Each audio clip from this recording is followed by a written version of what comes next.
Alright, so this is DC We the People News. An update on honest tyrant cop versus blind man's walking stick. Alright, it's just a little update, not much. After body camera video has surfaced showing an interaction between a visually impaired Columbia County man and a sheriff's deputy. It only took a few minutes before that man you see right there was taken into custody for resisting arrest after a deputy confused his walking stick for a gun. Here's On Your Side's Brianna Ray Turner. Police arrested 61-year-old James Hodges, and he was charged for resisting an officer in late October on Marion Avenue and Duval Street in downtown Lake City. And the body camera video from this arrest has now become viral. Makes my chest swell up, not in a proud way, but in a very appreciative way. I talked with Hodges over the phone, and he tells me before the arrest he was on his way back home from the courthouse when he was approached by a deputy. The body cam video starts off with the deputy stopping Hodges, asking him what's in his pocket. So navigational aids, what's the problem? You a tyrant? Yeah, I am actually. What's your name and date of birth? I don't have to give that unless... Yes, sir. I was investigating. You have reasonable... Do you want me to put you in handcuffs right now? Hodges then asked the deputy what her suspicion was, and the deputy responded that it looked like he was carrying a gun in his pocket. Shortly after, he takes the walking stick out of his pocket to show the deputy that it is not a gun. Am I detained? Yeah, you are. What's your name and date of birth? It does not matter. Yes, sir, it does. Hodges showed his walking stick to another deputy at the scene. The deputies then handcuffed him and took his driver's license out of his pocket. Now, because I was mostly involved in this video previous, right? Now, he sat there and stayed in silence, which is also a good thing and a bad thing, y'all. Remember this more than anything else, all right?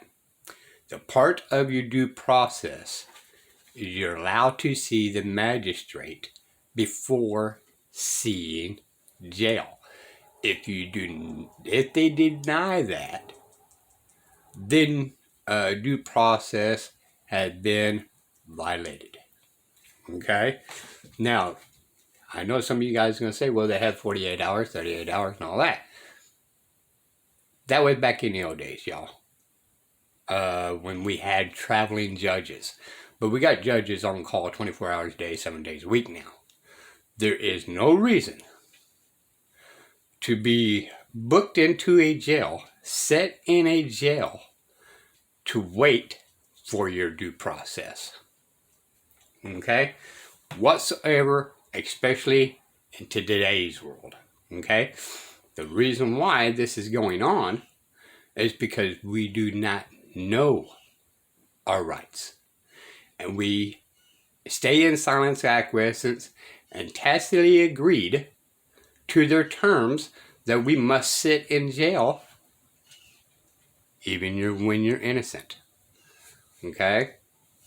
If you are innocent, then how in the world are you sitting in jail?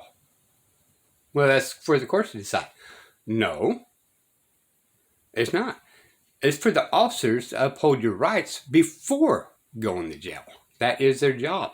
Their job is technically uphold your rights. And due to Supreme Courts, for officer safety, they kind of violated your rights to give their officers more privileges. Okay? And attorneys and judges are falling in line with this. Now, am I against all attorneys and judges and all that? Not all of them. Majority of them, but not all of them. Okay? Just like I'm not against all cops. Majority of them, but not all of them. Okay? But the man sat there and stayed silent. You cannot stay silent in certain times, right?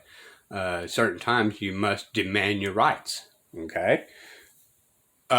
You, officer, must take me to the magistrate. You cannot make a legal determination of probable cause.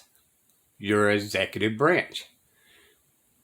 So let's go see the magistrate and let's get this matter settled. All right? That way you and the officers, they're present. and be able to converse with the judge and find out if there's actually a legal or lawful determination of probable cause. But what they normally do is put you in jail. They write out a form, and the judge reads that lying sheet of paper and says, oh, okay, there's probable cause here. Well, where's your due process? You didn't get to speak to the judge. So right from the start, people, we need to wake up and realize the due process has been violated as soon as the officer takes you anywhere. That is kidnapping. All right?